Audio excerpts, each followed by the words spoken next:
how to change Gmail password on Android or iPhone. Welcome to another Gauging Gadgets Gmail tutorial video.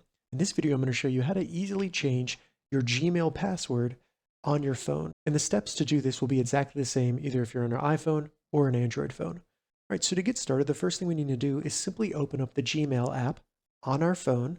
And once in the Gmail app, all we need to do is select our profile icon on the top right of the app. And in the menu that opens, select Manage Your Google Account. This will open up our Google account. Then once it brings you to your Google account, simply scroll over in the top menu and select Security. And then all we need to do is in Security is scroll down and you'll see Signing into Google and then select Password. If you're prompted to enter your current password, go ahead and do that. And now we just need to enter our new desired password. Once you've done that, go ahead and select Change Password.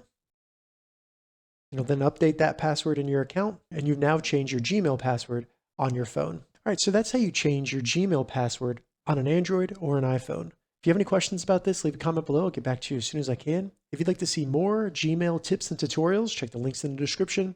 If this video helped you, give it a thumbs up, and please consider subscribing to my channel, Gauging Gadgets, for more gadget reviews and tech tutorials. Thank you so much for watching.